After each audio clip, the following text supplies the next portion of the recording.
کہنے لگا یا رسول اللہ صلی اللہ علیہ وسلم میں وہ بدبخت انسان ہوں کہ جس نے اپنی قوم کی 70 بچیوں کو زندہ درگور کیا ہے. میں پورے قبیلے کا سردار تھا اور میرا قانون چلتا تھا کہ بچی نہیں پیدا ہوگی. یعنی کیسی جہالت ہے، بچی نہیں پیدا ہوگی، بچی نہیں پیدا ہوگی تو تم کیسے پیدا ہوگے؟ انسانیت چلے گی کیسے؟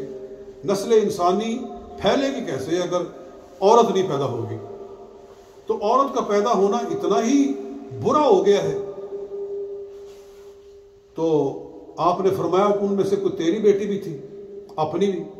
کہنے لگا ہاں ایک بیٹی میری اپنی بھی تھی، اور میں اسی کو جب یاد کرتا ہوں تو میرا کلیجہ پھٹتا ہے اور میں روتا ہوں. کہا کہ میری بیوی پریگننٹ تھی، میں باہر گیا اور میں سفر پہ جب جاتا تھا تو میں کئی مہینوں کے بعد لوٹتا تھا. ظاہر ہے کچھ زمانے میں اونٹوں کے سفر ہوتے تھے اور لوگ پھر تجارت کے لیے جاتے تھے تو پھر وہاں ایک لمبا وقت گزار کے آتے تھے، کئی دفعہ کئی مہینوں کے بعد آتے تھے. تو کہتے ہیں کہ میں جب واپس آیا تو میں نے اپنے گھر کے اندر بچی دیکھی. تو پھر میں نے کہا یہ کون بچی کون ہے؟ پہلے تو میری بیوی نے بہانہ بنایا کہ یہ کوئی ہمسایوں کی ہے، لیکن میرے زور دینے پر اس نے بتایا کہ ہماری بچی ہے. تو میں اس وقت تو چپ ہو گیا، لیکن پھر میں نے جا کر اس کو دبایا کئی سالوں کے بعد. وہ کہتے ہیں کہ چند سال میں نے اس کو برداشت کیا اور پھر اس کے بعد میں نے جا کر اس کو دبا دیا. اور پھر دبانے کا واقعہ یاد کیا کہ جب میں اس کے لیے گڑھا کھود رہا تھا تو وہ مجھ سے پوچھ رہی تھی کہ ابا تو گڑھا کیوں کھود رہا ہے؟ تو میں اس کو بتاتا نہیں تھا کہ میں گڑھا کیوں کھود رہا ہوں. تو میری زلفوں کے اوپر مٹی پڑی تو وہ اپنے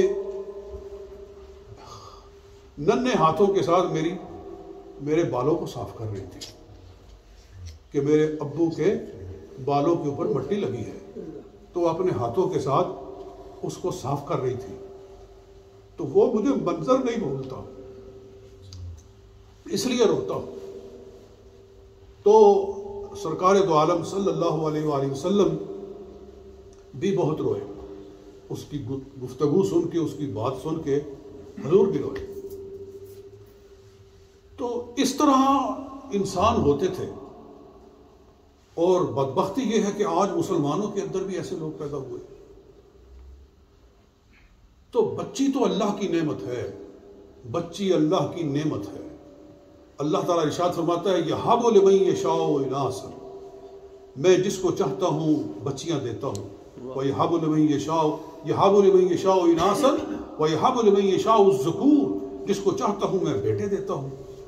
أَوْ يُزَوِّجُهُمْ ذُكْرَانًا وَإِنَاثًا، یا جس کو چاہتا ہوں بیٹے بیٹیاں دونوں دیتا ہوں. وَيَجْعَلُ مَن يَشَاءُ عَقِيمًا، اور جسے چاہتا ہوں میں بانجھ کر دیتا ہوں. یہ میری مرضی ہے، بیٹے دوں بیٹیاں دوں نہ دوں، یہ میری مرضی ہے. اور پہلی عمر میں دوں پچھلی عمر میں دوں، کبھی پہلے نہیں ہوتے. 20 سال کے بعد 30 سال کے بعد اولاد ہوتی ہے. حضرت ابراہیم علیہ السلام کا واقعہ آپ سنتے رہتے ہیں کہ جوانی میں شادی ہوئی اور 80 برس کے ہو گئے تھے جب حضرت اسماعیل علیہ السلام پیدا ہوئے. اللہ تعالیٰ نے گویا قریباً 50-60 سال کے بعد جا کر اولاد عطا فرما دی. تو وہ مالک ہے، علی کل شیء قدیر ہے. تو وہ بیٹیاں دیتا ہے تو ان کو رحمت بنا کر بھیجتا ہے، وہ رحمت بن کر آتی ہے. ایک حدیث ہے حضور علیہ السلام نے ارشاد فرمایا جس کو اللہ تعالیٰ ایک بیٹی دے اور وہ اس کی پرورش کرے، ہاں پہلے فرمایا جس کو 2 بیٹیاں دے اللہ تعالیٰ اور وہ ان کی پرورش کرے اور ان کو جوان کرے، پھر ان کی شادی کر دے، تو وہ اس کے لیے جہنم سے دیوار بن جائے گی، اس کے اور جہنم کے درمیان میں آڑ بن جائے گی. تو کسی نے کہا کہ یا رسول اللہ اگر کسی کی ایک بچی ہو، اس کی ایک بچی تھی، تو فرمایا ہاں جس کی ایک بیٹی ہوگی اور وہ اس کی پرورش کرے گا اور اسے جوان کرے گا اور اس کی شادی کر دے گا تو وہ اس کے اور جہنم کے درمیان میں آڑ بن جائے گا.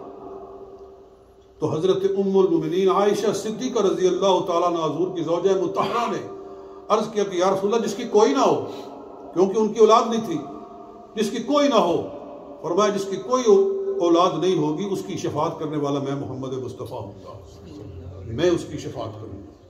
تو مطلب ہے بیٹیوں کا پیدا ہونا یہ اتنی بڑی رحمت ہے۔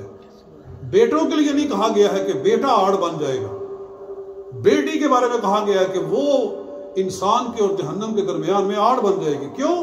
اس لیے کہ بیٹا پیدا ہوتا ہے تو انسان کو کچھ دنیاوی مفادات بھی اس کے ساتھ وابستہ ہو جاتے ہیں کہ اب یہ میرا سہارا بنے گا، اب جب میں بوڑھا ہو جاؤں گا تو یہ میری لاٹھی پکڑ لے گا، جی اب یہ میری جگہ پر بیٹھ جائے گا، اور میں نے جو نظام بنایا ہے، جو میں نے جو سیٹ اپ بنایا ہے اس کو یہ آگے لے کر چلے گا۔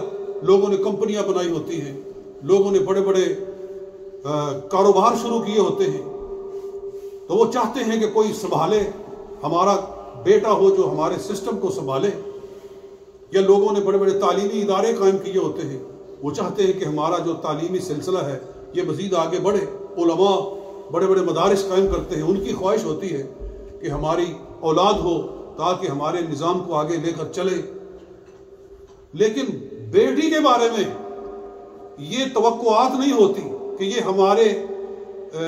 ہمارا سہارا بنے گی، بلکہ اس کو تو اگلے گھر میں بھیجنا ہوتا ہے، دوسرے گھر میں بھیجنا ہوتا ہے، چونکہ اس کی تربیت اور اس پر جو ہم نے اپنی محنت خرچ کرنی ہے وہ صرف انسانیت کی ہمدردی کے لیے اور اللہ کی رضا کے لیے کرنی ہوتی ہے۔ اس واسطے وہ جہنم سے اور بندے کے درمیان میں وہ آڑ بنائی گئی ہے، اور اس پر شفقت کرنے کو اللہ تعالیٰ نے جنت کا ٹکٹ قرار دیا ہے۔ تو اس کو مار دینا، اس سے بڑی انسانیت سوز حرکت کوئی نہیں ہو سکتی۔ تو احکم الحاکمین ہمیں انسانیت کا درد عطا فرمائے۔ اولاد کوئی بھی ہو، بیٹیاں ہوں، بیٹے ہوں، یہ سب اللہ تعالیٰ کی عنایت ہے، اللہ تعالیٰ کی رحمت ہے۔ میں نے اپنی آنکھوں سے دیکھا ہے کہ بیٹی پیدا ہوئی ہے تو عورتیں گلے لا کر رو رہی ہیں، عورتیں گلے لا کر روتی ہیں، جی تیسری بیٹی ہوگی، اب جی چوتھی بیٹی ہو گئی، جی تو اب تو مارے گئے۔ تو سمجھتا ہے کہ بیٹا پیدا ہوگا تو میرا بازو بنے گا، ہو سکتا ہے کہ تیری جان کھانے کو آ جائے، ہو سکتا ہے کہ تیرے لیے ذلت کا ایسا سبب بن جائے کہ تو لوگوں کو منہ دکھانے کے قابل نہ رہے کہ میرے بیٹے نے یہ حرکت کی ہے۔ تو کیوں انسان سمجھتا نہیں ہے؟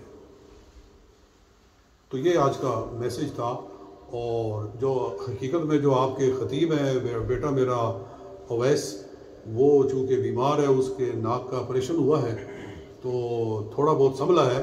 مجھے امید ہے کہ اگلا جمعہ وہ آپ کو پڑھائے گا۔ وہ چونکہ انگلش میں بات کرتا ہے اور اس کے آڈینس بھی زیادہ انگلش اسپیکنگ ہے، تو میں نے تو جھوٹے پورے جو الفاظ کہے ہیں مولا پاک کو وہ منظور فرمائے۔ وما علینا الا البلاغ۔